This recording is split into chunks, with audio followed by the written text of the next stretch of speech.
Watching ESPN's Feast Week presented by Lowe's. This is the Gildan Charleston Classic. From beautiful Charleston, South Carolina, we've got ourselves some holiday basketball. Our third quarterfinal of the day has the Clemson Tigers out of the ACC against the Ohio Bobcats from the Mid-American Conference. With Corey Alexander, I'm Doug Sherman, and already in the books from this afternoon, we've got two final scores. Temple has moved on, as has Auburn, so they'll meet in the first semifinal tomorrow at 11 a.m. The winner of our game here between Clemson and Ohio gets Dayton or Hofstra tomorrow in the second semifinal. Well, Clemson's offense has gotten its season off to a terrific start. It's just 2 games, but they are doing what they want to do, led by Dante Grantham.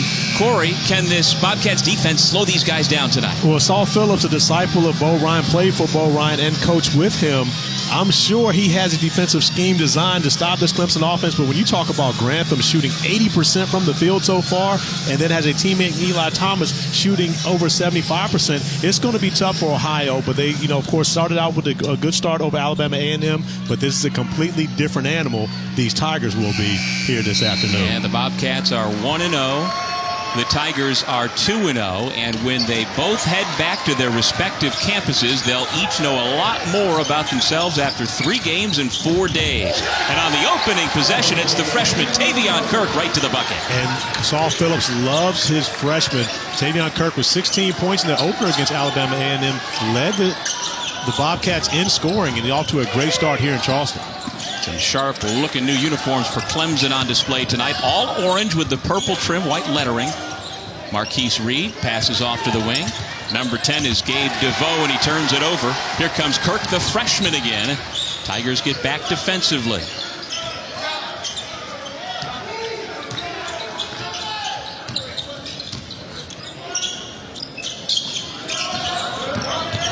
Mike Laster has a step, but then turns it over. Mitchell, no-look pass. And the senior lays it off the glass and in first 2 points for DeVoe. And a beautifully executed fast break by Sheldon Mitchell, who's averaging 6 assists a game and is a pass-first point guard, but loves to push the tempo and get easy looks for his Clemson teammates. Yeah, he had 8.6 assists.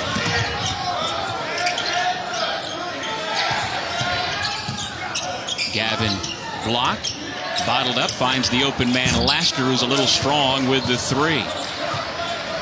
Laster was 0 for 4 in the opening game victory against Alabama A&M from distance, still looking for his first triple. Grantham left his feet. Nice job by Block to force the turnover. 2 turnovers early in the game for Clemson.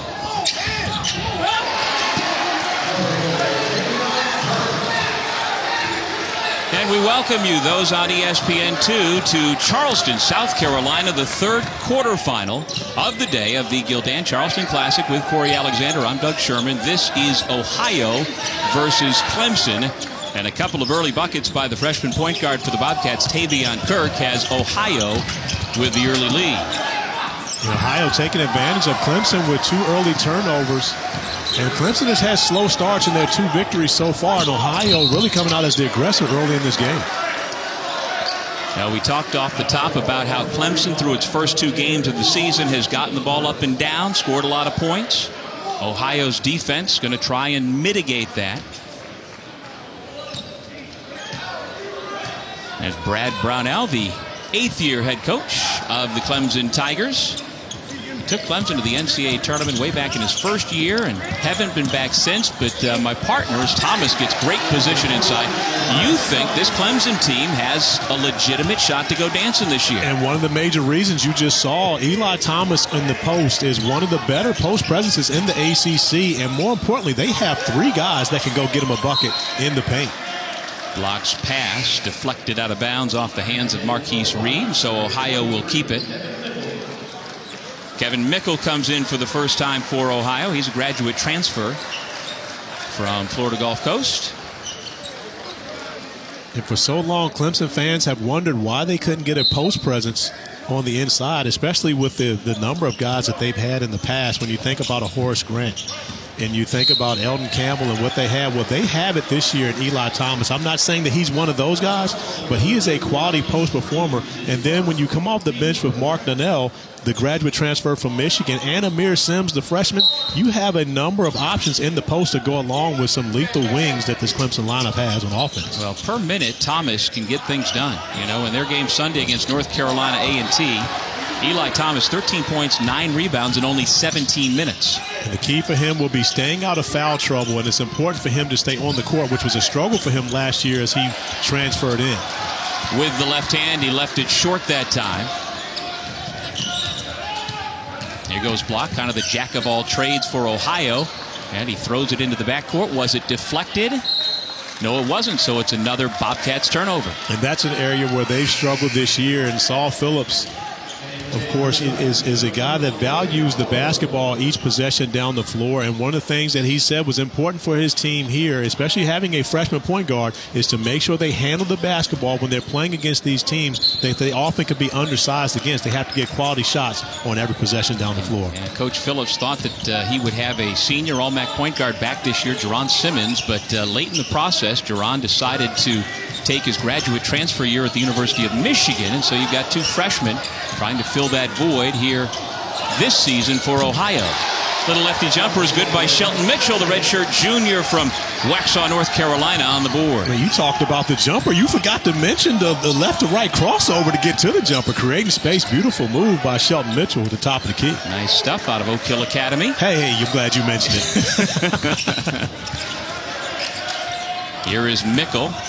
Has his pocket picked. Tigers on the run with numbers. Grantham knifes into the bucket. Count the basket and one. No, they are going to say it's an offensive foul on Grantham. So it's a personal foul against Grantham.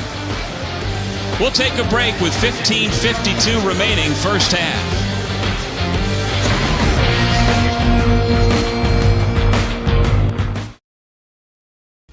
ESPN's exclusive presentation of college basketball is brought to you by Gildan. Love your dad, but don't wear his underwear. Gildan, every thread counts. And the new DQ Western Bacon Cheeseburger $5 lunch. Get it while the getting's good. We're back in beautiful downtown Charleston, South Carolina, the Gildan Charleston Classic. Our third quarterfinal has Clemson taking on Ohio. And there's the longtime head coach for the Tigers, Brad Brownell, who back in April was given a long contract extension. So he is signed for a number of years. And for Corey Alexander and Doug Sherman, that's an opportunity to see him try and get a championship here in Charleston. But what does it mean for the Clemson program to have him locked up? Well, I believe it's a great thing for Clemson. I'm a believer in Brad Brownell as a head coach. I believe he's a strong head coach. And I believe you would get the same type of response from him amongst the ACC coaches. You know, the expectations in Clemson could be a little bit difficult at times, but I believe that this is an NCAA tournament team, and you see what he's been able to do throughout his career. He knows how to get there. I think this team has a chance to be able to do it. And despite rumors of his firing and all sorts of things flying around Clemson, he was re-signed to a 6-year contract extension through the year 2021. 6 years. Doesn't that seem like it's a little bit long for somebody who has had the run that they have had not getting to the NCAA tournament? I believe that is a great job by their athletic department recognizing what they have in a coach. When you talk about what he has had to endure, you remember this Clemson team had to play away from home 2 years ago and won 10 ACC games. Had a little bit of a step backwards last year, but again, the talent that he has with this team, especially with the young freshmen coming in and being able to play, I believe that this team has a chance to be special. Mickle commits his second turnover since coming into the game for Ohio, and making him pay is Shelton Mitchell. And all of the Clemson points are off of turnovers right now for Ohio. Ohio struggling with the basketball. I believe now 5 turnovers early in this game, and every time Clemson has capitalized on those turnovers. Mike Laster again drives the baseline, and this time finishes. Much better decision to retie the game at 8 apiece. The senior out of Cass Technical in Detroit. We mentioned those freshmen, one of them getting involved in the action now. A.J. Oliver from Clemson, South Carolina, getting his first action here in the Charleston Classic. Good post up by Grantham. And that's something that you see from Dante Grantham that you did not see from him in the past. He's moved to the 4 position that was occupied by Jerron Blossomgame over the past few years, and that gives him an opportunity to play more in the post and not just be a three-point shooter. Well, the preseason poll in the ACC did not have Clemson anywhere near the top. In fact, they were all the way down at number 13, as you see at the bottom of the screen. Duke, Carolina, Notre Dame, Miami, but you think Clemson's going to do not just better than 13, but much better. For the record, I didn't vote in this poll, just so you know. But at the same time, I do agree. I think when you look at Virginia Tech, Florida State, and Virginia right there in that 6, 7, 8 mix, I think Clemson can actually finish right in there in the mix with that group in the top echelon of the ACC. And I think one of the big question marks out of that page right there is Louisville. You know, they've got the coaching change course. They lost one of their key recruits. How will Louisville do? Are they the 5th best team in the ACC? I honestly believe they're better than the 5th best team in the ACC. To give them a couple losses in the ACC play, especially considering they don't have Rick Pitino on the sideline, but the talent in Louisville is still there, and these guys are going to be on a mission this year to prove that they are in it for the right reasons, and they want to have a special year. Clemson here with the basketball, sporting their new orange uniforms with a purple trim. Jump hook way off the mark by Amir Sims. Mark Donnell has also come into the game, the former Michigan Wolverine. This time Mickle puts it up and in. And Kevin Mickle was part of 2 NCAA tournament teams at Florida Gulf Coast and played a major role. So he's a guy that's coming off the bench for Ohio that can really give them a spark and more so a veteran presence amongst a team that really isn't returning a lot of experience. Donnell for 3. Speaking of experience, this is a young man, Donnell, who's actually played in 5 NCAA tournament games himself. And he gives Clemson, we talked about the fact that he can give them a post presence, but you can see he also has that stretch forward mentality where he can step out and knock down a 3. He's a guy in Ann Arbor who really lost his job last year to Mo Bogner, and there really wasn't a place for him on the Wolverines roster this year, so he had to go look elsewhere and found a terrific landing spot here at Clemson. Well, I'm sure that you would ask Brad Brownell. He's pretty happy about that. No doubt. Well, that's the college basketball world that we live in, and some coaches embrace it more than others, and you're going to lose players, you're going to gain players, and you just want to be on the right side of that equation. Well, Saul Phillips scheduled the trip to come here to Charleston. There were 2 guys on his team that he thought he would have here this year that he doesn't have. One of those we talked about, graduate transfer to the University of Michigan, and then Jason Carter, probably his best player on this team, out with a lower leg injury. So, you know, they're a little bit shorthanded here for the Ohio Bobcats, but yet coming out competing early in this game. Yeah, Jason Carter suffered a foot injury in the exhibition game for Ohio, and so he's not expected to play at all this week here in Charleston. Kirk, bounce pass taken away. 3rd time Clemson's had a pass in tight in traffic that didn't get through. And another turnover for Ohio. Clemson has done a great job at taking advantage of these extra opportunities they've gotten off of Bobcats turnovers. We'll see if they're able to do so in this possession. Yeah, Corey, that's 7 turnovers already for Ohio. James Gullen just into the game, grabs the rebound for Ohio.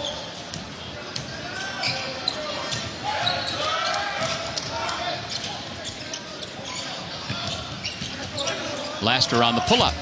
He's attacked from the right. Now he attacks from the left. But what you get to see is Laster, who has a little bit of experience for Ohio, coming in and, you know, making the right plays. You know, we talked about the turnovers, but Laster has attacked the basket, 1-4 layup, and now with the pull-up jump shot. And you know the guys who have been in this situation before, and they know how to go about approaching the way to play in these games. Mitchell with a sweet handle gives to Donnell. After the jab step left, able to get to the bucket and draw the foul. We've had 5 ties. Clemson up a point early. 10:57 remaining in the half.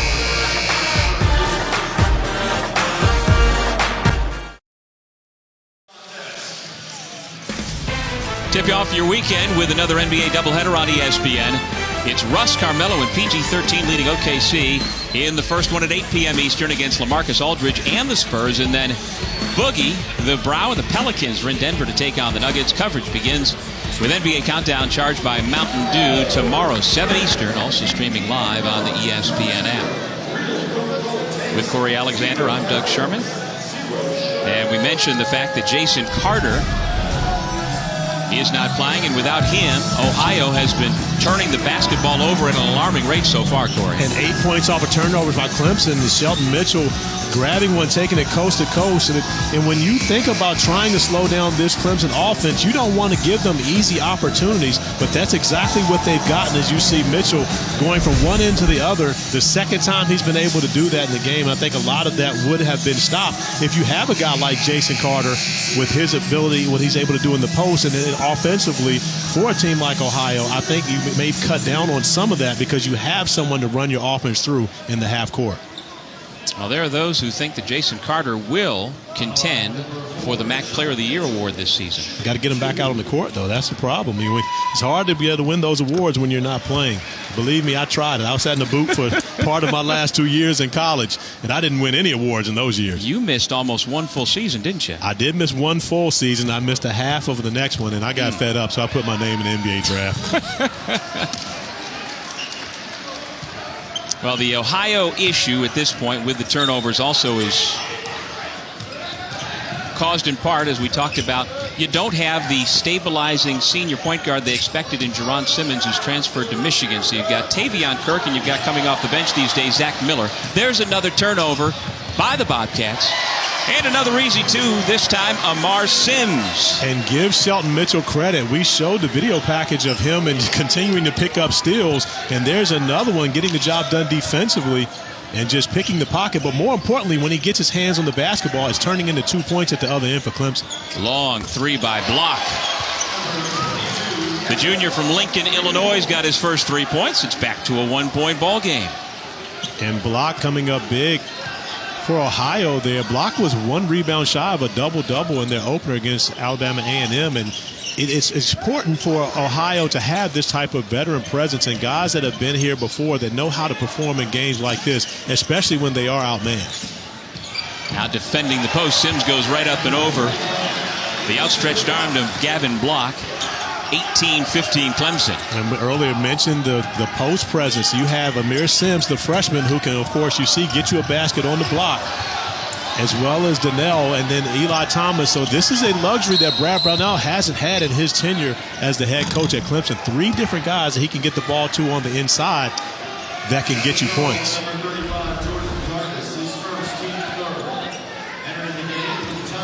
We talked about Shelton Mitchell, and right there just getting out into the passing lane, and then the beautiful feed to Amir Sims on the break. More points off of turnovers for Clemson. Shelton Mitchell takes a seat. The Vanderbilt transfers gotten off to a good start. His club now in the hands of Marquise Reed in the backcourt, along with A.J. Oliver. 3-point bucket is good by Grantham.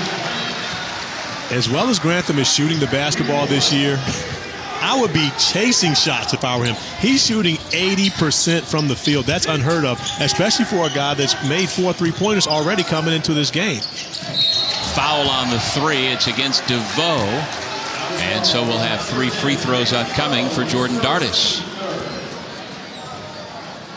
Jordan Dardis is the young man that Saul Phillips feels as though his team needs to get going. He's a preseason all-conference selection, only 6 points in their opener, and he's a guy that has to be able to put points on the board for Ohio to be successful. And another one of those veteran players that Saul Phillips has to depend upon, especially when you have a freshman point guard running the show. Now, Dardis led the Mid-American Conference in free throw shooting accuracy a year ago. That is his first free throw of this season. He led the MAC as a freshman in three-point shooting, 48%. Dropped off, if you can call it that, last year to 44%. And off to a solid start this year. Those are great numbers when a bad year for you shooting threes is 44%. Still was, I think, 12th best in the country. I'll tell you what. But again, a guy like that, you got to hunt shots. You got to go find opportunities when you're shooting the ball that well. See, that's why I never would have had a field goal percentage like that. No way. I would have been just firing if I was shooting 45% from the field. Coach Jones couldn't have stopped you? Hey, he's on the sideline. Nothing he can do about it. He's not guarded. The MAC East Division preseason poll, you see Ohio is number 3 behind Buffalo and Kent State. On the run out, easy 2 for Laster. Defensive breakdown by Clemson there. The easy bucket on one end, but no one getting back defensively to defend the rim. A great job by Ohio taking advantage of the mismatch. Thomas over the right shoulder, left it short again. And the rebound cleared by Doug Taylor. And this Ohio team should be in the mix for the MAC East, as we just showed you, but everybody in that league seems to agree that Western Michigan is the team to beat in the Mid-American. We've got an officials timeout as Mitchell heads straight to the Clemson locker room.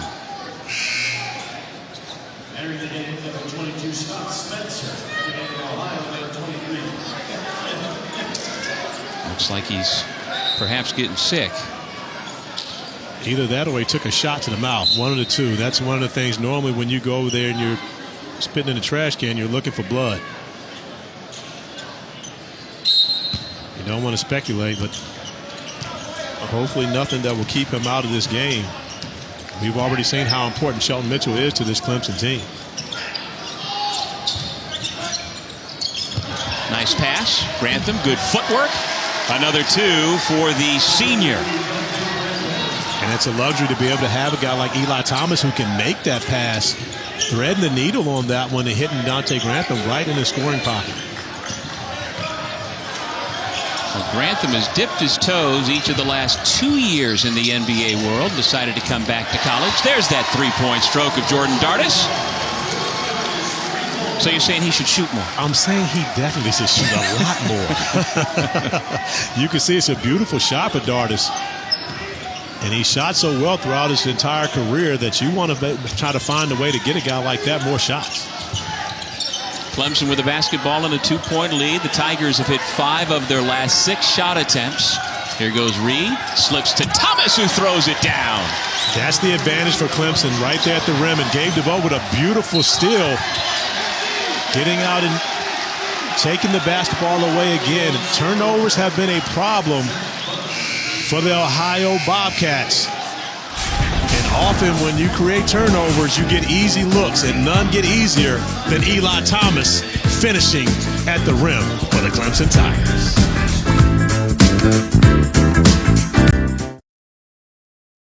Clemson with a 4-point lead here in the first half at the Gildan Charleston Classic. This is day 1 of our event. And with the use of replay, we have found what was ailing Shelton Mitchell on this look on the drive. He took a shot to the face and then wound up just basically walking off the court. As you see there, he comes away, the head turned right after the impact right there.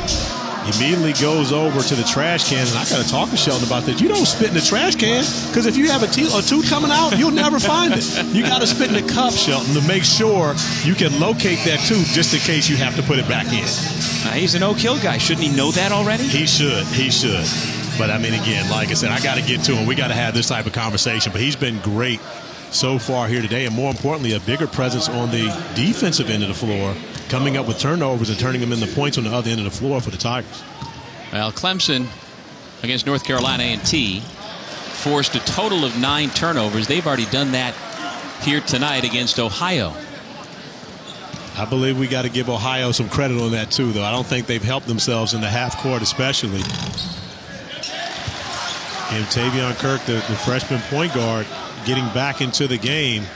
And now you'll see Clemson will try their best to pick up that pressure. And again, Brad Brownell is, by nature a defensive coach. They lacked off on their defense last year, which was part of the reason why they weren't unable to make it to the NCAA tournament after having a very good non-conference season. But at the same time, this is something that he focused on with his team over the offseason to make sure they got back to defending the right way. There's that man with that stroke. So now you agree with me, right? Jordan Dardis got to shoot the ball. There you go. There you go.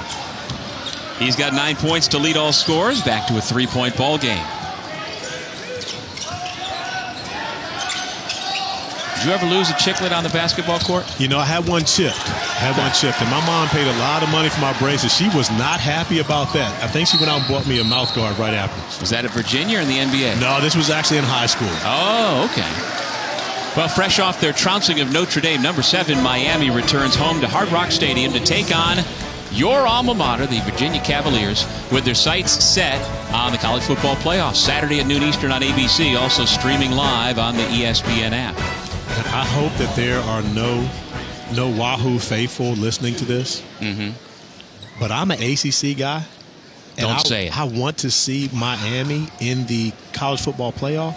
Wow. So I'm not rooting against Virginia, but I would not be upset if Miami beats Virginia in that game. I would not want to be you the next time you go to Charlottesville. Why not?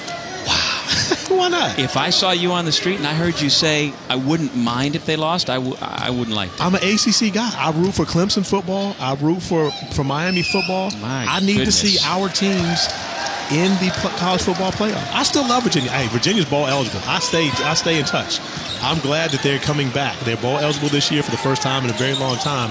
But I would love to see Miami in the college football playoff. All right, now I'm going to go one better than that. So a month ago, I'm at the Carrier Dome on a Friday night when Syracuse takes out Clemson and hands the Tigers their one and only loss of the season. Eli Thomas doing work. I like the ACC too, but I'm rooting for my alma mater. And when Syracuse took out Clemson, nobody was happier than me. What is it with you Syracuse guys, by the way? Why is it that every time I get on TV, I'm with one of you? We're loyal.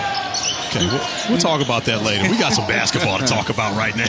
Here goes Dardis. He is certainly getting the attention of the Clemson defenders now, and that attention can't stop him there. Saul Phillips told me yesterday that we have to get him going, and here in the first half, he has gotten going, and that's the reason why this is a one-point game. You would think that Clemson was in command of this game, but Jordan Dardis has shown up big here in the last few minutes to get his team right back in it. Yeah, he's got 11 points to set the pace for the Bobcats, who are back within one. Skip pass to the corner. Grantham spotting up. And it goes up and over the top of the backboard. Back to Ohio. So you tell me Jordan Dardis is more than just a spot-up shooter. I do believe so. And after you've knocked down a couple of threes, you get a lot of attention on the perimeter. So now when you put the basketball on the floor and go to the mid-range, that's what makes you a better player at this level. Preseason second-team All-MAC, averaged nearly 13 per game a year ago. Offensive foul against Tavion Kirk, and that's another turnover. And a great call by John Higgins on the baseline there, seeing that left arm on the push-off. We got 3 officials named John. So I'm just going to start saying John from here on, but this was John Higgins with the great call right there, the left arm pushing off Marquise Reed as Kirk attacks the basket. Yeah, second personal foul on the freshman from Joliet, Illinois. Our officiating crew, John Higgins, John Gaffney, John Hampton. Under 5 minutes to go. First half in our third quarterfinal at the Gildan Charleston Classic. Reed thought about it. Now puts it on the floor. Got around the defender, didn't finish, but Thomas continues to play big in the paint. And give Eli Thomas credit for pursuing that basketball, more importantly for staying on the court here in the first half for Clemson, not getting himself in foul trouble, and being a post presence that Brad Brownell can rely on out on the court. And we talked about Clemson's slow starts, what they've had. They've had opportunities to break this game open, but give the Ohio Bobcats credit. They have hung around and now gotten Dardis going a bit and made this a game here in the first half. Thomas, 6'9", 237, a junior from Dallas, out of Lancaster High School. And you mentioned the 237. I asked him before the game how much weight he lost over the summer. And, you know, when you know you put the work in, you know exactly 17 pounds. Not 20, 17. And that's how you know he's proud of what he was able to do over the summer. And last year we talked about he was a piece that could come in off the bench and help Clemson, but he knew that he had to be more of a focal point for them this year, especially on the offensive end of the floor, and did the job over the summer getting his body right to take on that load. Here's Zach Butler, the other freshman point guard. And actually, Butler was the one recruited as he thought was going to be the only freshman point guard in this class until they had the transfer. Grantham buries the three. See, my theory about these guys who are making shots at such a high clip is really coming into play tonight. Grantham's coming in the game shooting 80%, needs to get more shots. Shoot the ball. Dardis, who's a career 40+% shooter from three-point line, needs to get more shots. Block picked up the dribble as defender fell down. So he took the shot, but Thomas clears the glass. So who out of the 5 guys in orange right now do you want to shoot on this possession? Well, I would like to get the ball in the hands of Eli Thomas and really allow him to make plays out of the post, whether it's for himself like he just did here, or the passes out to Grantham, Reed, and Scott Spencer in the game. Now, all these guys are able to shoot the ball from the perimeter, so when you can have a post presence like Thomas to play around, it makes offense a lot easier. And now I speak so well about Eli, and he has a horrible flop right there. That could be on SC, not top 10. Well, one of the guys Corey's talking about who can shoot the rock is Dante Grantham, the senior from Martinsburg, West Virginia, getting it done.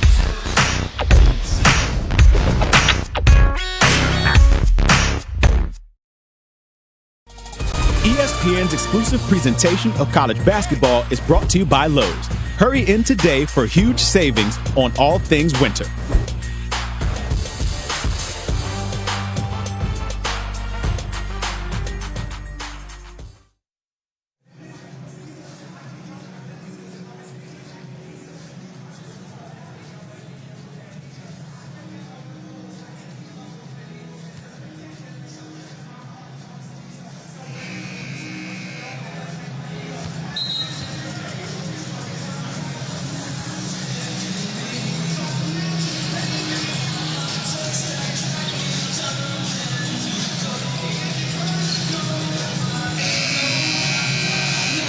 All right, thank you, guys. Back here in Charleston, where we are not the only early season tournament being held in the state of South Carolina this season. The Puerto Rico tip-off at Myrtle Beach has been moved from San Juan to the States, of course, because of the devastating hurricanes that hammered that island.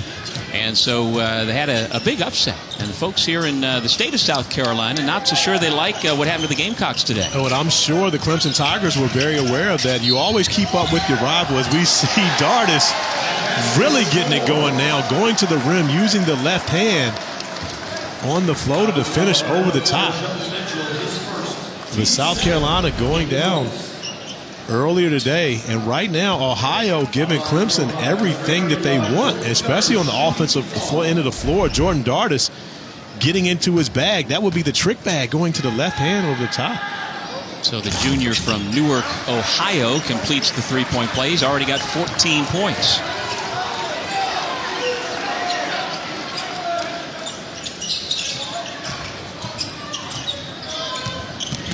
Shelton Mitchell looks no worse for wear. I tell you what, when he came out of high school, I'll be completely honest with you, Shelton Mitchell couldn't shoot himself out of a gym by himself. I mean, to be honest, he could not shoot it. You can tell it's a testament to him how much work he's put into his game. He shot 45% from the field last year, which is the highest for a Clemson guard in the past 10 years. And you see him off to a great start, 3 for 3 today. More importantly, taking very good shots for his team, not forcing things, but making the right decisions as well. Second foul on Mitchell. So you're saying that after he played 3 years of high school ball at Cuthbertson High and came to Oak Hill, he was like a lump of clay. You had a lot of work to do. I'm going to go as far as to say I had nothing to do with that. Huh? And the only reason I say that he has nothing to do with that, because I did say he could not shoot. But that young man put in the work, no question about it. The perfect floor general for Brad Brownell, and the way that he wants for his team to be able to play. Can play well in the half court, but also push the tempo. We've seen him make great decisions in the open court so far. And now that he's making shots, this is another one of the reasons why I feel like this Clemson team could be the sleeper in the ACC this year. And he missed time last year with a torn meniscus, had off-season surgery, and they say it's still sore from time to time. Offensive foul goes against Clemson. Marquise Reed, the redshirt junior from Landover, Maryland, picks up his second personal. And you see Gavin Block getting there, getting outside of the restricted area, and getting his body in place right in time. Great play by the veteran Block, and getting over there and picking up the turnover of Clemson. You know, Block's coach, Saul Phillips, uses a great analogy when talking about Block. Well, one offensive foul at the other end of the court leads to one at this end of the court. And see now what just happened right there. We see the charge, back-to-back ends of the floor, and now it's Eli Thomas getting over, and you see his feet outside of the restricted area. But watch Shelton Mitchell come in and slip afterwards. As we get another look at Thomas getting over, getting his body squared away. Shelton Mitchell coming over, running over to help his teammate up. It's a wet spot, guys. Stop running over to the wet spots and falling on your own. You got some life lessons to work with these guys. You know what? I really do. I maybe should hold a seminar. Reed kicks to the corner. After a pump fake, an air ball Thrown up there by Scott Spencer. And Scott went wrong by hesitating. This guy will not hesitate. And, of course, Dardis would miss the wide open shot. Reed had it poked away from behind by Dardis. Loose ball. And it comes to the Bobcats. Jordan Dardis doing it all, both ends of the floor. Finally misses a shot for Ohio, but goes right back down the floor with a great hustle play. Gets possession back for his team. James Gullen, redshirt sophomore from Stevens Point, Wisconsin. And back to Dardis with under 10 on the shot clock. Final 90 seconds of the half. Dardis. Cross court to Laster. Nothing but net.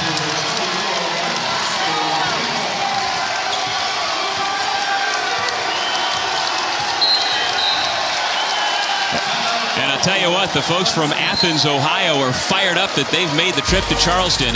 We'll take a 30-second break. Back to South Carolina in a moment. Jordan Dardis, the junior from Newark, Ohio, 16 points to lead all scorers. And we talked about he needed to hunt shots.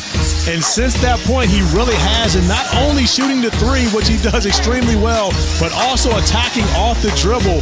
And because of his aggressiveness, he's often been able to find teammates and get everyone else involved. But right here, you see him with the beautiful finish with the left hand. And Jordan Dardis has gotten going. Only 6 points in their opener.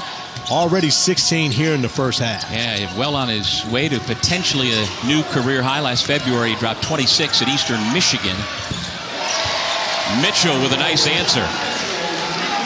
And Shelton Mitchell has been the answer for Clemson. He and Eli Thomas have done a great job keeping Clemson afloat in this game. Mitchell on the defensive end and then coming up with two big jumpers over in the past few minutes. But Clemson has to find a way to slow down this shooting of Ohio. Gullen misfires. Long rebound snared by A.J. Oliver.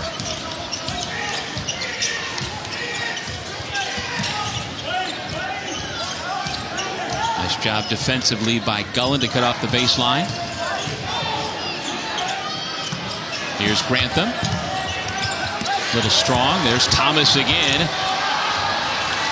Dardis comes away with it. Shot clock off. Final 15 seconds of the half.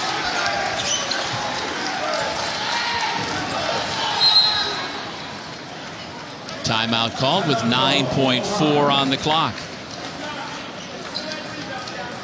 Right now, I believe Saul Phillips is a great timeout, really, and more importantly, to get the personnel that he wants on the floor and to try to find a way to get the ball in the hands of Jordan Dardis, who has gotten hot here in the first half. And more importantly, not necessarily just for Dardis to be able to score, but to often find an opportunity for Laster as well. Laster has had a very good first half as well as blocks. So the veterans for Ohio have played well. They've struggled with their freshmen early, but they found themselves in a good position by their veteran group. Even without potentially their best player, Jason Carter, sidelined for this week. Well, it's a rivalry that dates back to 1929, Saturday, 8 p.m. Eastern, 5 Pacific on ABC. Number 11 USC hosting UCLA at the Coliseum. Who you got, Josh Rosen or Sam Darnold? You know what? I'm going with Rosen on this one. I'm thinking UCLA is going to have the big upset on the road at USC. I'm a college football guy, as we've already noted. I don't really think that USC has gotten it done this year.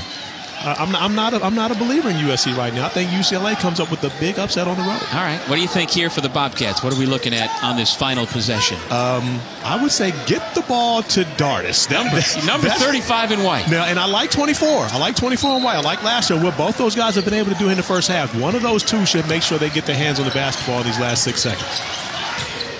Kirk, 3 seconds. Running out of time. Down under 1 second. And they didn't get the shot off. And that's why 24 or 35 would have had the ball in their hands in comparison. I mean, with a little over 8 seconds, it's not a lot of time to run anything. You got to get that ball in the hands of those guys. Well, we wondered off the top, could the Ohio defense slow down the Clemson offense? Well, Dante Grantham and the Tigers have 42 on the board. 42-38 halftime here in Charleston. Now we send you to the studio. Feast Week presented by Lowe's. This is the Gildan Charleston Classic. And we are at halftime with Clemson holding on to a narrow lead over Ohio. Tigers led by as many as 7 in that first half, but we've got ourselves a ball game. Welcome back, everybody. Along with Corey Alexander, I'm Doug Sherman. Both these teams shot the lights out in that first half, combining for about 57% from the floor. Well, Clemson was able to get the job done in the paint, 24 points in the paint. Going to Eli Thomas a lot, he was able to produce for them. But on the other end of the floor, Ohio has been a very good three-point shooting team for their last 2 seasons. Their second and third best seasons overall shooting the 3, and then they were able to get it done in the first half. Gavin Block knocking down the 3. Mike Laster finding himself in a beautiful position to knock down the 3. But Jordan Dardis was the guy that got it going for the Bobcats in the first half, and he was able to get started off beyond the arc, knocking down 2 3-pointers of his own in the first half, but he scored in many other ways, and that's what Saul Phillips needed his team to do, was get it going for Dardis, who they felt would be their leading scorer coming into the season. Okay, Corey, now for tonight's game track, brought to you by Gildan.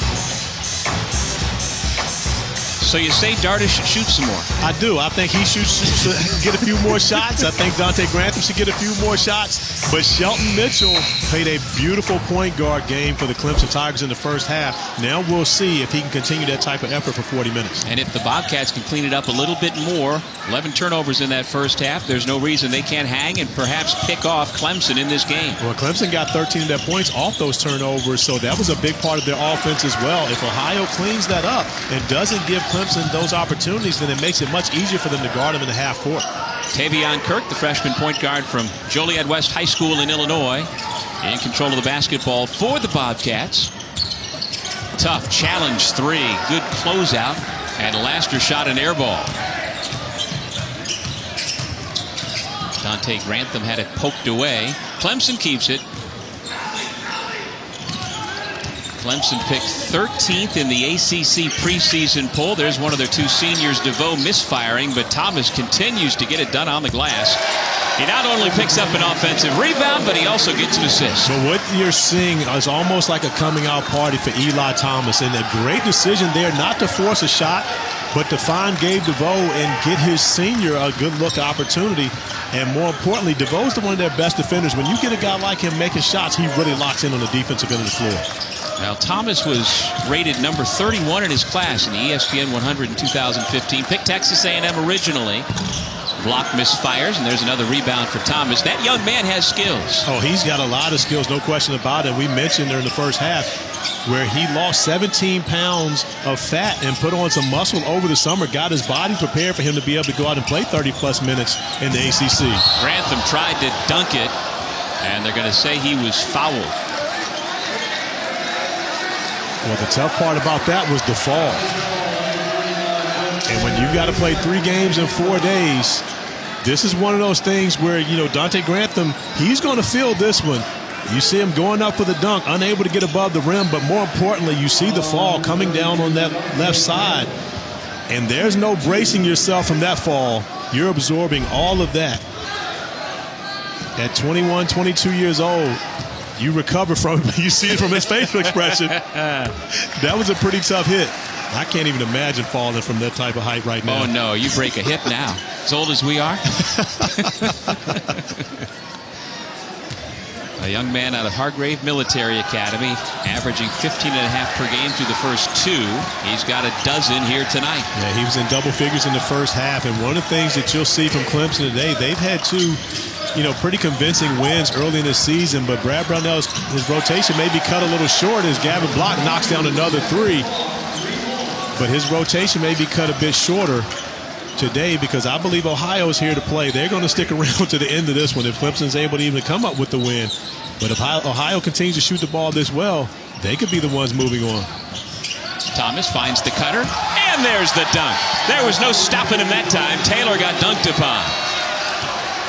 And there's Grantham showing more of that ability to attack the rim. A beautiful feed from Thomas once again.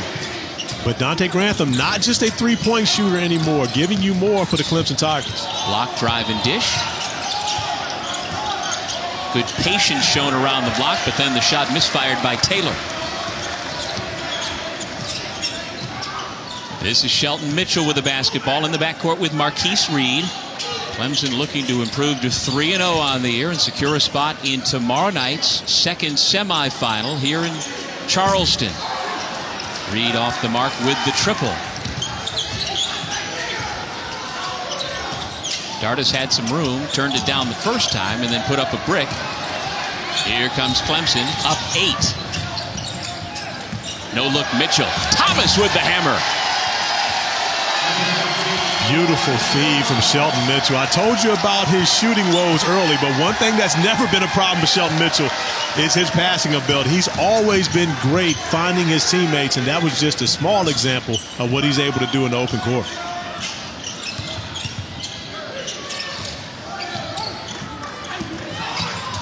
Ball poked away. Bobcat still with it. Kirk had his shot blocked. Here comes Clemson with numbers. Good hesitation by Reed, but then he was denied. The trailer able to lay it in. Dante Grantham heating up. A great effort by Grantham, and you see the Clemson Tigers showing a bit of emotion here in Charleston, trying to make it like Little John at the College of Charleston.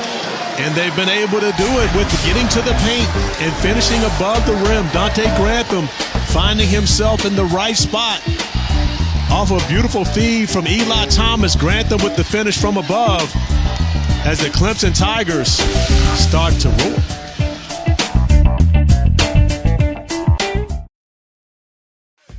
ESPN's exclusive presentation of college basketball is brought to you by Lowe's. Hurry in today for huge savings on all things winter.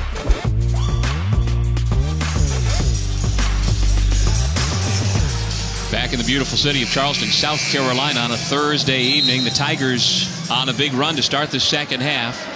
The 11-3 run to open up the largest lead of the night. Well, the good thing for Ohio, they're protecting the basketball better. They don't have any turnovers in the second half, but the problem is they've only made one shot, 1 out of 6 from the field, a three-pointer by Gavin Block. And Clemson has been great on the offensive end so far, already shooting 4 for 8 early, including attacking the paint, 2 dunks. One for Thomas and one for Grantham early in the second half. Thomas is up to 13 points. That's just 2 off his career high at Duke last year, and he's already got a double-double for the Tigers. Good defense by Clemson. Tough shot by Kirk, way off the mark. It's Clemson basketball.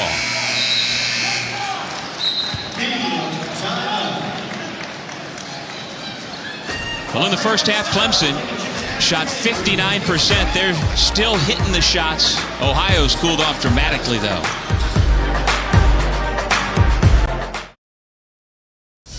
The combination inside of Grantham and Thomas have really been the difference maker here tonight so far for Clemson. And the reason why Clemson has doubled up Ohio points in the paint.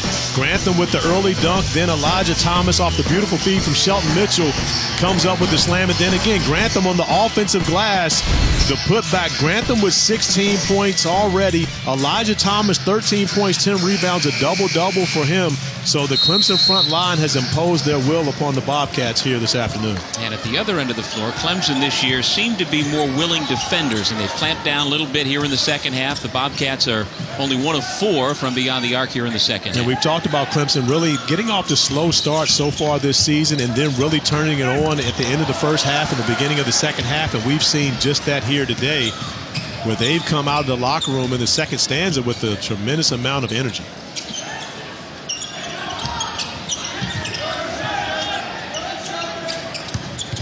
Kirk into traffic. Nice help by Thomas to avoid the foul. Kirk gets screen. Reed left alone, and he can't make him pay. There's an over-the-back foul called against Amir Sims, the freshman from Palmyra, Virginia. And this is a danger zone for Ohio right now. And Saul Phillips goes with Zach Butler at the point guard position and takes out Tavion Kirk. But, when you have 2 freshman point guards, there's often going to be, it's going to be difficult really to sustain runs, especially against an opposing team, because these are guys who are only playing with their second ever real game. And so this is tough having to take on this Clemson team that starts a veteran lineup. You're talking about a bunch of upperclassmen in the starting lineup for the Tigers playing against a number of young guys for Ohio. And really that experience has shown here to start this second half. And I tell you, I like something that Coach Phillips did with his 2 freshman point guards. He wound up rooming them together so as not to have a potential for divides, 2 guys fighting over playing time. He wanted them to be bonded and to work together. And By all accounts, that has been the case. Couldn't have been me. We'd have been fighting in the room. At the end of the day, that's the reality behind it. I mean, at the end of the day, playing time is important. When it comes to minutes, like I said, everyone who was my backup point guard at Virginia, we're great friends today. But we didn't necessarily always get along on the court. So you were not fostering the youngsters in Charlottesville? I wasn't there to sit on the bench. How were you treated when you got there? You guys won your freshman year, the NIT, and you had a couple of guards ahead of you who were very accomplished. No. I didn't have guards ahead of me in my position. I have Brian Stiff, and I had Anthony Oliver, who is the father of A.J. Oliver playing for Clemson. But those guys were like big brothers to me, and they needed for me to be successful. Oh, I see. I was the point guard. I had to give them the ball. So they took great care of me. All right. I got you. Mickle. Nice little jump hook. Ohio had missed its last 6 shots. Bobcats back within 10.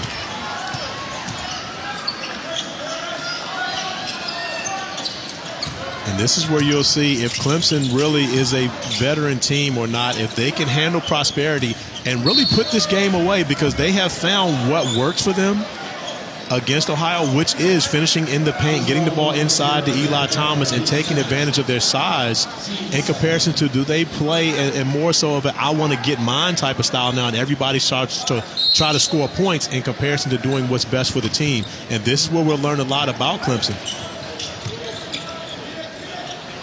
Dangerous pass. Grantham able to grab it.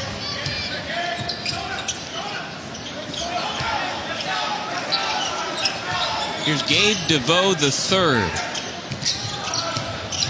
Thomas sets a screen, rolls to the bucket. They can't find him. Now they do with the extra pass, and he will head to the free throw line. And as you see that action by Clemson, Dante Grantham turned down a wide open three-pointer. Now, I mentioned before, this is a guy who is shooting 80% from the field coming into this game and having another great shooting night. But he turns down a look at a three to get the ball inside to Elijah Thomas, and it goes right back to the point as we talked about before. Does Clemson continue to exploit the mismatch they have on the interior by getting the ball inside, or does everyone just start going for theirs and trying to get up shots? And a beautiful play by Grantham there. Now it's important for Eli Thomas now to pay it off at the free throw line and come up with points at the line. Corey, as we talked in the first half, you are somebody who thinks this Clemson team was underranked in the preseason poll at 13 in the ACC. You still see a lot of good things out here. I really do, and the reason I say that is because of the depth that they have. When you talk about having a post presence like Thomas, but you also come off the bench with a graduate transfer like Donnell. You have a freshman sensation in Amir Sims, who can be a really, really good college player. And then you have a veteran lineup, Shelton Mitchell, who could be one of the best point guards in the league, Marquise Reed, Gabe DeVoe. There are a lot of pieces, and I didn't even mention Dante Grantham in that mix. There are a lot of pieces on this Clemson team. One big factor, and we've talked about it, last year, Brad Brownell, for the first time as Clemson head coach, had a team that finished outside the top 65 nationally in defensive efficiency. They weren't very efficient in the first half here tonight. Much better so far here in the second half. And I don't think that yet they're back to being a Brad Brownell style of defensive team, but it's hard to do that when you have such a good offense. And that is really the mix that they're going to have to find, is where they know that they have to lock down in the half court, especially when they get to ACC play, because there are no easy games in the ACC right now. By the way, Grantham just picked up his 3rd personal foul, and so he's on the bench for Clemson for now. Mark Donnell back in there. 5 to shoot. Mickle rises up.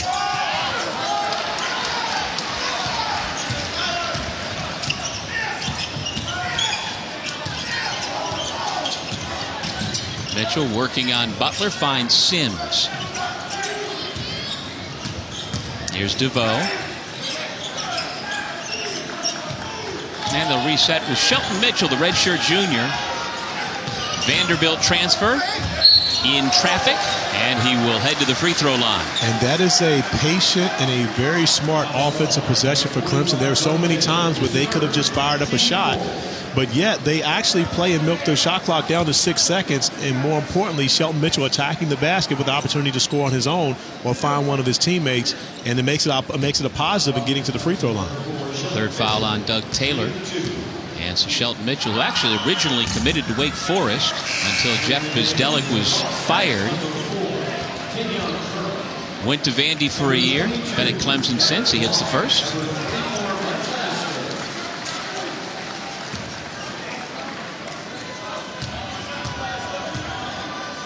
And you mentioned him going to Vandy. Actually committed to Wake Forest. And when Danny Manning got the job, got out of his commitment, as you see my boy A.J. Oliver coming into the game. And when you say your boy, you mean your boy. I mean my boy. I mean, again, his mom is probably talking bad about me right now. His mother, Audra, is the head women's basketball coach at Clemson. And his dad's like a big brother to me. Audra's like a big sister, but she's kind of like that mean big sister, though. She's not like the nice big sister in any way. Have you gotten any mean text messages during the game yet? I'm not going to look at my phone. After the UVA football comment, I'm scared to look at it. Now, A.J. Oliver listed as 6'5", 190, a redshirt freshman from Seneca, South Carolina, but he spent several years growing up living in Birmingham while his mom was the head coach at UAB. DeVoe got ahead of speed but missed the layup. Ohio only 4 of its last 18. Block. Misfires again. And this is one area of a concern for Clemson when you look at it. Right now, when Shelton Mitchell comes out of the game, who is their backup point guard? And I asked yesterday, in all honesty, and I didn't ask Brad Brownell, but everyone else said they would probably tell you that they don't know right now. At this point, I would guess it would be Gabe DeVoe running it right now. But we've seen Clyde Trapp play the position, who hasn't played in this game, as DeVoe gets the offensive foul.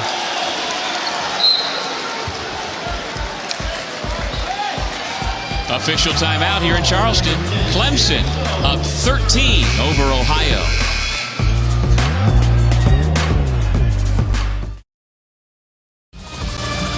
Auburn and Temple have already punched their tickets into tomorrow's semifinal round of the Gildan Charleston Classic. We've got 2 quarterfinals tonight. Clemson enjoying the double-digit lead over Ohio right now, and Dayton Hofstra, our nightcap, coming up at 7:30 Eastern Time or so over on ESPNU. With Corey Alexander, I'm Doug Sherman, and we've seen separation here in the second half, in part because Ohio has cooled off dramatically shooting the basketball. But at 13 points, it's not out of range, especially when you've got a guy like this and Jordan Dartis who can make threes at the clip that he can. And now 0 for 2 in the second half. And that almost seemed like a rush shot, not one that his teammates created for him, but they've got to get back to getting him looks at the rim. And I tell you what, as Laster takes the long rebound, going 1-on-2, and he puts it in. And Mike Laster has had an impressive game. When you think about what he's been able to do, we're talking about a senior who has been through a lot at Ohio, and Brad Brownell doesn't like what his team has come out to out the timeout, so he wants to call one and make sure he gets them back on the right pace. Because as we mentioned before, 13 points, now down to 11. That's not a lot of breathing room, and we've seen Clemson in situations before in this game where they could pull away, and Ohio was able to fight back.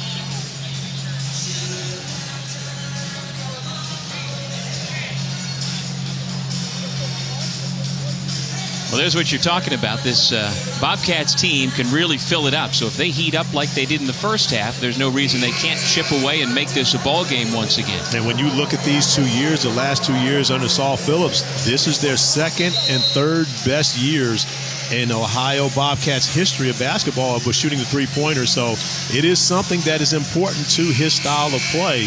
And we'll have to see if they can come up with a number of those threes here late in the second half. Now, we talked off the top about the history of Saul Phillips as a coach, a true Bo Ryan protege. He was a captain as a player back in 1995 when Wisconsin-Platteville won the Division III National Championship, and he did that under Coach Ryan. And, of course, Bo Ryan used that success to move on to the Division I level and had a couple of stops along the way. Saul Phillips was his right-hand man, and he's done a nice job as well since becoming a head coach himself now in year 4 in Athens, Ohio. And a turnover for Clemson. And they didn't necessarily handle the ball great in the first half. You know, and you talk about Bo Ryan, and we see his son Will as a member of the staff of the Ohio Bobcats. So, of course, Coach Phillips paying it forward. You know, Bo Ryan gave him a shot. He gives Will a shot. That's the way it's supposed to be in the game of basketball. Absolutely. Kirk rises up for the rebound. You know, Tavion Kirk is listed at 6'3", but he's a lot longer than that. We saw that length on the weak side for the offensive board. And there's a pretty strong following for the Ohio Bobcats. They brought some fans along with them here to Charleston, and right now they're looking for something to get excited about. They got excited about the offensive rebound by Kirk, and now Kirk is showing off his offensive ability and his athleticism, unable to finish there, but posting up the point guard. I like it. That's not something you see often in college basketball. I like it. He had Reed pinned and did the hard part, couldn't finish the easy part.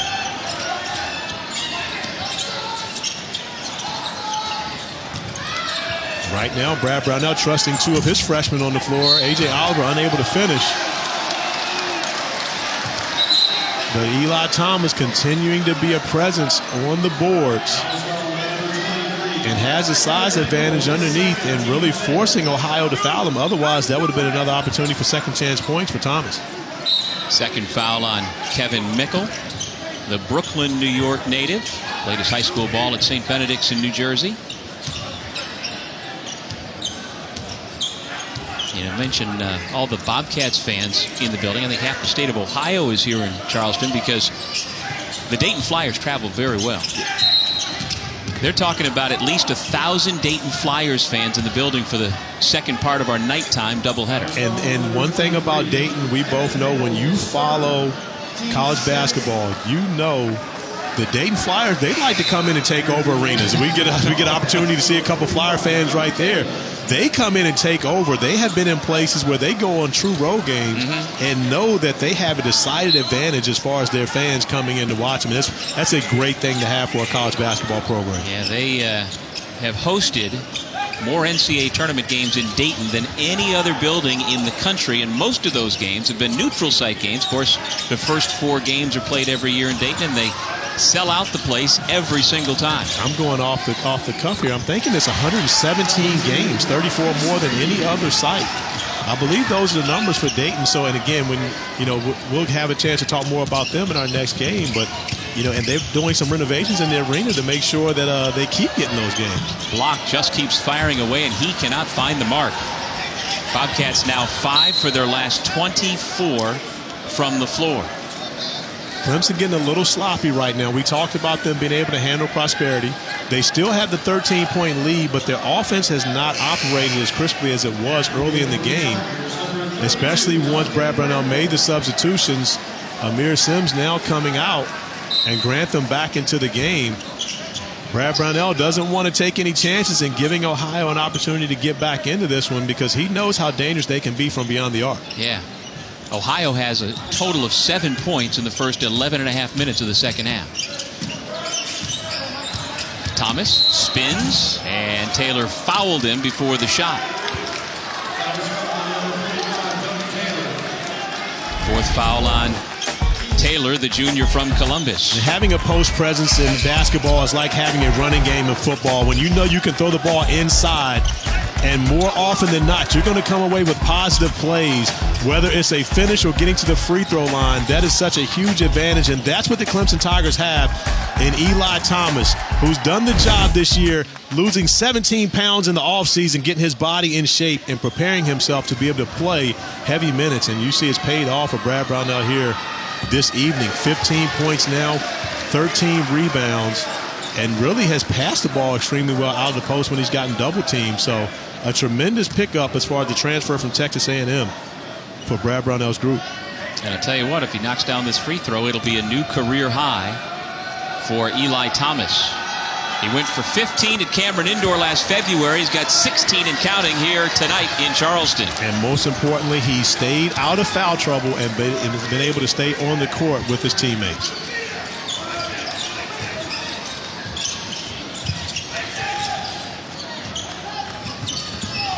Kirk. Nice job under control and close. And you see why Kirk actually led Ohio in scoring in their first game out against Alabama A&M. And, for a point guard to not shoot a three-pointer and still score 16 points and beat lead. That's pretty impressive for a freshman because he's a guy that's not going to settle for shots. He is trying to attack the rim any opportunity he has. Well, his coach calls him a pit bull. That's why he's given him the basketball. Reed hits the three, and then an official timeout because of an injury over in the corner. And Jordan Dardis maybe is holding that. That's not good. I'm not going to speculate on what it could be, but at the same time, when you see your star player coming down and unable to walk up to the sideline, that is concern for Saul Phillips. We'll take a break while they check out Jordan Dardis here in Charleston. ESPN's exclusive presentation of college basketball is brought to you by Gildan. Love your dad, but don't wear his underwear. Gildan, every thread counts.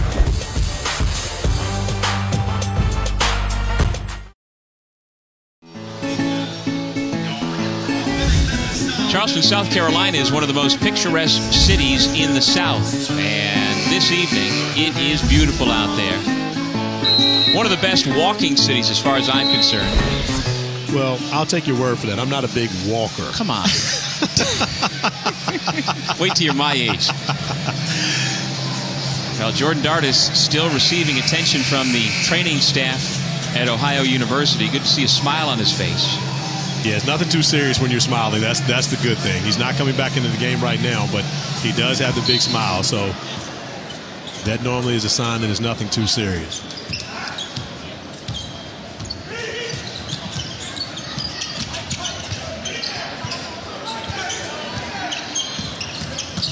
Kirk off the switch. Finds his backcourt mate Gullen, who hits the three. Redshirt sophomore from Stevens Point, Wisconsin, makes it 63-50 Clemson. And that's the recipe for a comeback right there for Ohio. You're going to need more of those threes, but you're going to have to find a way to stop Clemson from scoring in the paint.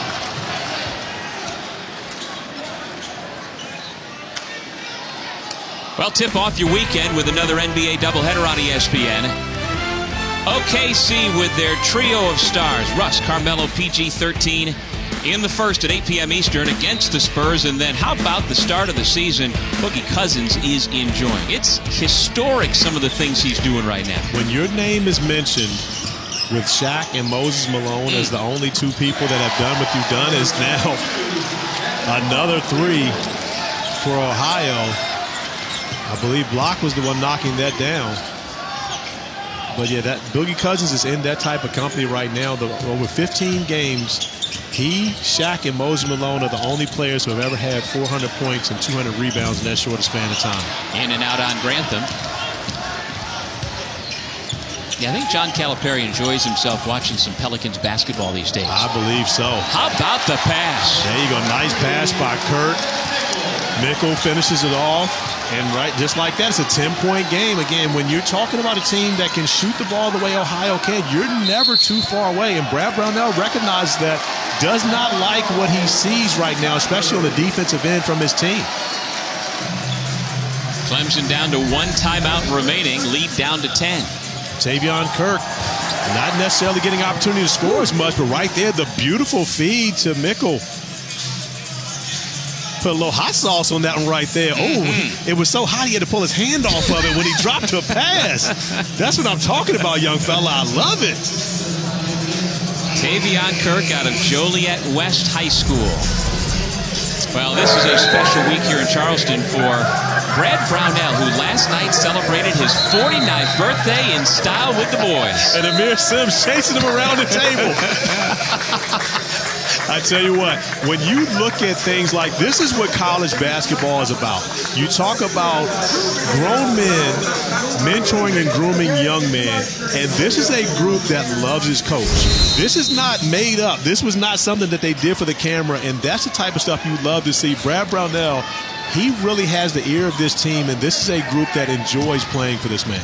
You know, I've heard Coach Krzyzewski mention on more than one occasion what a blessing it is for him as a 70-year-old to still be around young men 18 to 22 and how it helps to keep him young and fresh. I tell you what, and I've been around him a lot and had the opportunity to talk to him a couple weeks ago, and Coach K looks good. He looks refreshed. And let me tell you who else looks good.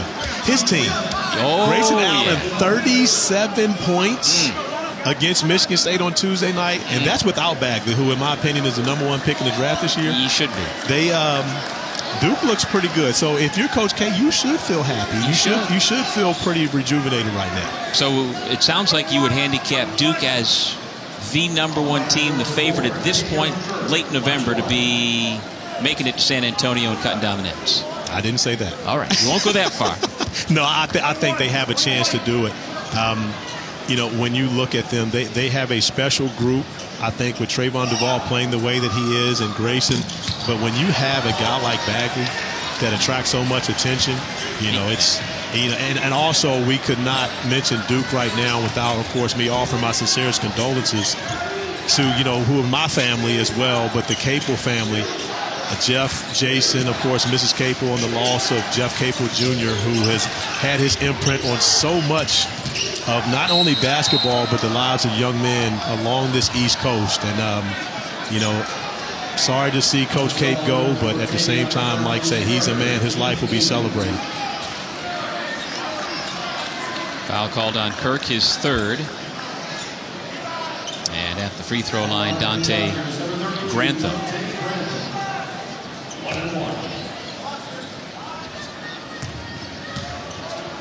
Well, this Clemson team took a summertime trip to Barcelona, Spain for basketball, and it turned out to be so much more because of the terrorist attack, the van that wound up killing 13 people just outside of the Clemson hotel. And Grantham was one of 2 Tigers who were on the sidewalk just seconds before that occurred.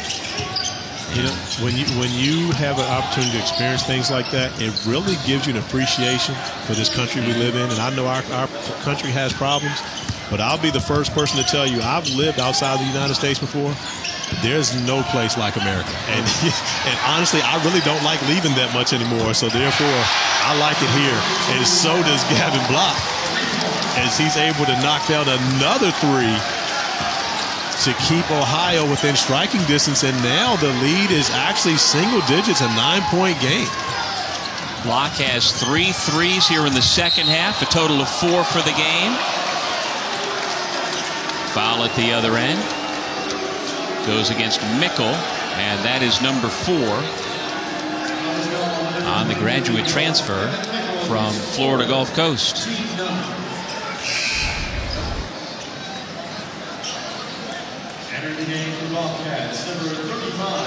Shelton Mitchell making the right play, not settling, attacking the rim. Mickle unable to get over and get set before Mitchell is airborne, which means it's going to be a blocking foul. Now, Corey, we've now got 3 players with 4 fouls each. Mickle and Taylor for Ohio. DeVoe has 4 fouls for Clemson.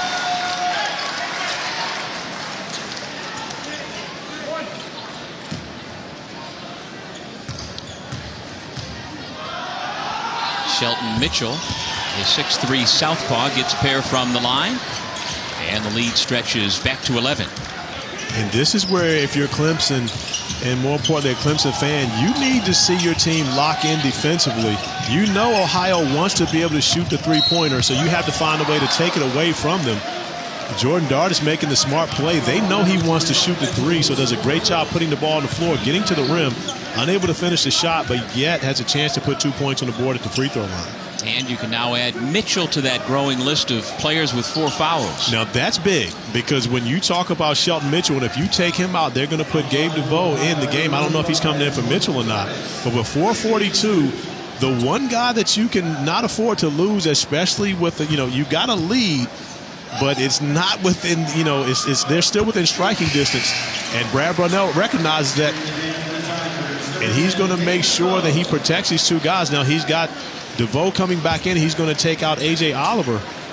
But Shelton Mitchell has to play very smart here, especially on the defensive end of the floor, because he can't afford to be on the sideline. There is not a backup point guard on this Clemson Tiger team. Those are the first 2 free throws of the second half of the Bobcats. Dardis leads everybody now with 18 points. But those are his first 2 of the second half, right? He had 16 in the first half, and it's amazing that they're still within striking distance without him really being effective here in the second half. After slipping the screen, Grantham sets up Mitchell from the wing. Here come the Bobcats, down 9. And this is where Kirk needs to be aggressive, trying to attack the rim and make a play for himself or his teammate. Well, give him an assist off the beautiful 3 by Block, who just keeps knocking him down. And how about Gavin Block and what he's been able to do? We talked about the veteran presence of Dardis, of Laster, and Block has shown up huge here in the second half. Well, Saul Phillips describes Gavin Block as like the rug from the movie The Big Lebowski. He says Gavin makes the whole room come together. He's making things come together like the Big Lebowski here in the second half. Well, he made his 5th three-pointer here to get this even closer for the Ohio Bobcats. So I would say he's making it come together.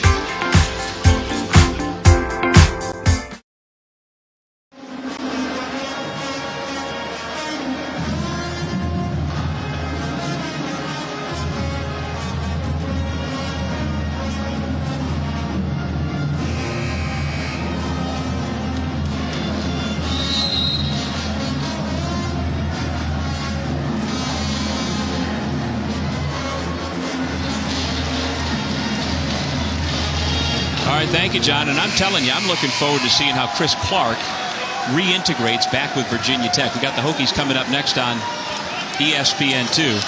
He will be a difference maker for Coach Buzz Williams. Gavin Block, boy, he has found the range here in the second half down the stretch. And we've been talking about Ohio and their ability to shoot the 3. Block 4 for 8 in the second half from beyond the arc. And he really has been the offense. Dart is unable to get on track. But Block has picked up the slack for his teammate, and right now Ohio seems to feel like they've got a little bit of momentum going right now. Clemson only 8 of its last 22. The free throw line has helped them, maintain a lead here in the second half, but Ohio continues to cut into it. A couple of free throws by Marquise Reed out of Capital Christian Academy in the D.C. area. He lists Landover as his hometown.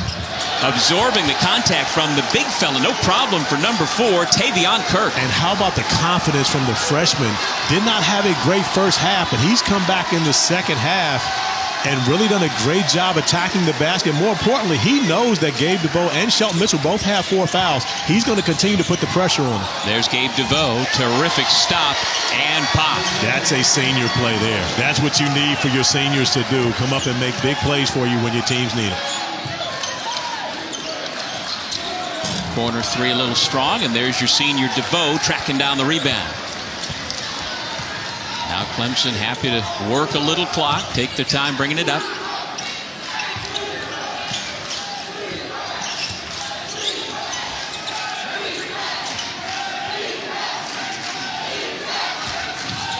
Thomas sets the screen. 8 to shoot. That's a 2-point shot by Mitchell. And a foul on the rebound goes against Ohio. And there's another one of those opportunities. Eli Thomas creating for his teammates just by being effective at pursuing offensive rebound. And so Doug Taylor has fouled out of the ball game.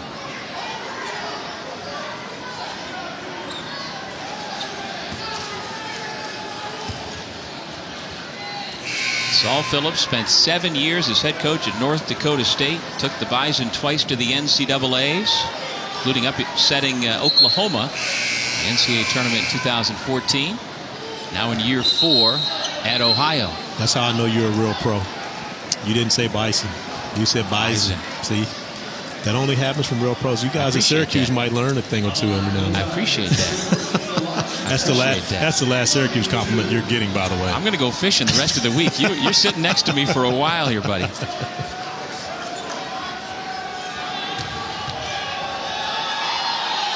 At the line, Elijah Thomas, already with a career high in points, with another double-double. He's been impressive here. And oftentimes when you're playing, and Clemson is a man-to-man team, when you're playing against a smaller group, the bigs can't stay on the floor. But Elijah Thomas has done a great job. Clemson has guys in foul trouble, but it's not Elijah Thomas. And this is a first, really, for Brad Brownell, being able to have to play him in a meaningful game this many minutes. And now you see the Tigers going zone, trying to protect those guards up top. Well, Mitchell did a nice job of identifying where block was to make that three-point shot a tough one. How about the youngster Kirk once again? Oh, that was pretty. That's what they like to call a jelly now. See, it used to be a finger roll. Now it's jelly. It's got to be a jelly roll. All right. A beautiful one right there from Tavion Kirk. Young man has a little bit of game.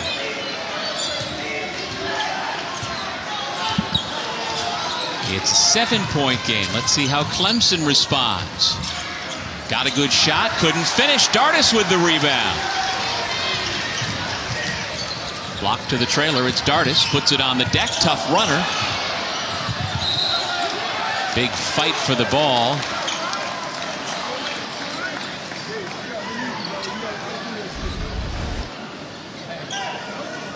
Gabe DeVoe went down grabbing that right leg, but here you see, this is what you call jelly. That is not even a finger roll. That is a jelly roll by Tavion Kirk. Beautiful to finish. I won't even say over the big fella. Wow. Under the big fella. That is something. Young man who originally committed to Drake, but then after a coaching change, and then the transfer from Ohio by Jerron Simmons to Michigan opened up the spot, and the Bobcats sure are glad to have it. That was a big miss there. You got Jordan Dardis, your best shooter, with a wide open look from three. He knocks that down. It becomes a 4-point game. Clemson dodged one on that possession.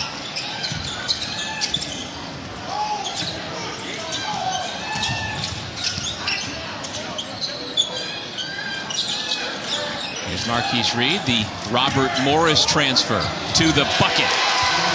Well, you know, he scored 529 points as a freshman. Randy Toole with the Robert Morris Colonials, he can fill it up. Grantham after it. It comes to block. He's got two more.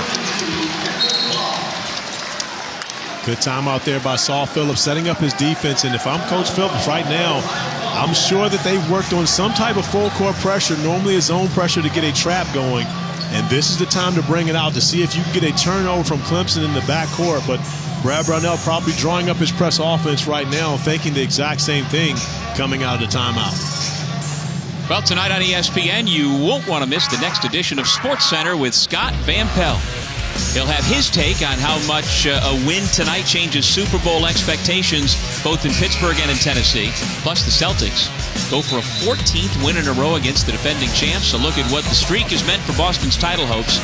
And how about the newly minted National League MVP, Giancarlo Stanton of the Marlins? Jose Altuve, the shortest MVP in baseball history, got it in the American League, 5'5". We'll be talking all about that. SVP at midnight on ESPN and the ESPN app. Altuve, small in stature, big in game. He was huge in the World Series for the Astros, and really all year long, of course, MVP. And how about the talk of Giancarlo Stanton being traded? You win the MVP and they're talking about trading you? It's only happened twice before in Major League history. He could be number 3. Well, I tell you what, when I saw his contract, whew, wow, yeah. That's a lot of money. Derek Jeter is not looking to pay that salary. And right now, Ohio going to play this possession out. Shot clock already down to 10 seconds. Too late to foul. They need a stop. DeVoe for 3. Around and out. Ohio's got it back down 7. They need a quick bucket here and a timeout from Saul Phillips. And that's the guy to have the ball in his hands. Block. Off the bounce. He's got 3 more. Saul Phillips tried to get the timeout, but of course the players have to call it once it's a live basketball. Good foul there by Dardis, getting up. Coach Phillips tried to get the timeout, but of course Clemson did a very good job of getting the ball out of bounds and throwing it in. And once it's a live basketball, coaches are not allowed to call the timeout. Foul number 3 on Dardis. Grantham at the line. He's perfect 4 for 4 so far tonight.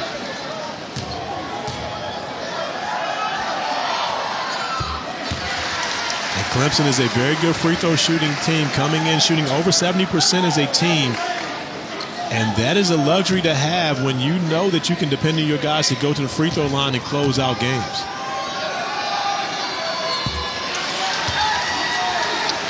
I like Coach Phillips not calling a timeout here, saving it for if his team is able to score. Kirk spinning. Nice job again by Eli Thomas to not commit the foul, but then the basketball given back. And now you go with the timeout because you don't have the ball in the full court, so you take it and draw up exactly what you want to do. Two-possession game if you're able to make 2 3-pointers. And if you're able to knock one down, again, I may want to call another timeout and just stop Clemson's momentum. During this break, let's go back to the studio.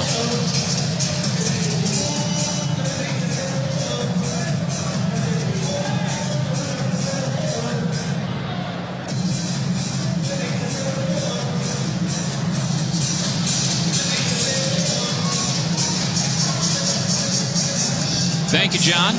Ohio trying to pull the upset here, but Clemson up 6. Ohio has just used its final timeout. And right now, Ohio using that timeout. So what you want to be able to do is draw up something in order to try to get a quick 3. If you're unable to make it, get offensive rebound and put it back in possibly. But more importantly, what Coach Phillips is drawing now is how they're going to defend after they score when Clemson gets the basketball. Do you go immediately into your full court pressure, trying to get a turnover, and more importantly, win the foul? If you don't get the basketball, foul immediately and extend the game. Clemson has cooled off here in the second half, just 9 of 24 from the floor, while Block has heated up. He's got 20 points, a new career high for the junior out of Lincoln Community High School in Illinois.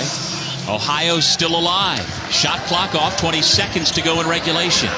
Here is that man, number 22 in white. He elects to take the 2. And a smart play by Block. Clemson did a great job covering him on the three-point line, and a beautiful play design by Saul Phillips. A double curl to get Block coming off, but Grantham stuck with him. Block doing the smart thing by making sure he gets to the basket and getting a quick bucket. As you see, he was well guarded by Grantham, so Block doesn't waste a lot of time trying to search for another shot, immediately going to the rim and getting the finish, and then the foul to put the pressure on Clemson to go to the free throw line and make shots. Dartis' 4th foul allows Mitchell to go to the line to shoot 2.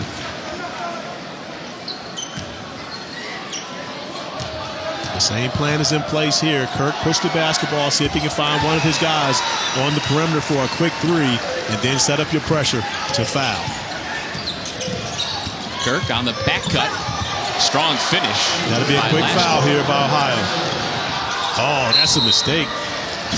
I honestly believe Reed had gotten out of there and no one had fouled him. Mickle will now foul out. So it's almost like getting a free timeout for Saul Phillips. But with 5.5 seconds left, if Clemson's able to go, it's already a 2-possession game. But if they're able to go make these free throws, it makes it even tougher to try to get 2 possessions, especially 2 threes in 5.5 seconds. Clemson's led by as many as 16. Ohio has climbed back behind the shooting of Gavin Block. But boy, the Tigers have gotten it done at the free throw line. 18 for 20 from the line in the second half. And Saul Phillips had planned on coming into this tournament having an all-league point guard and then having Jason Carter, who would be his best player. He didn't whine about not having either one of those guys. He said, we're coming in here to get a win. And his Ohio Bobcats came in here and gave the Clemson Tigers everything they wanted here this evening. Marquise Reed.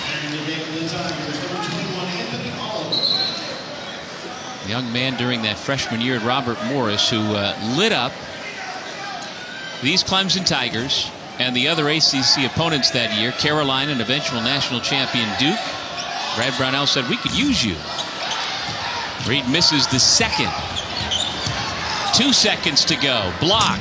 About the only thing he missed down the stretch. Just not enough as the Bobcats fall to Clemson 81-76.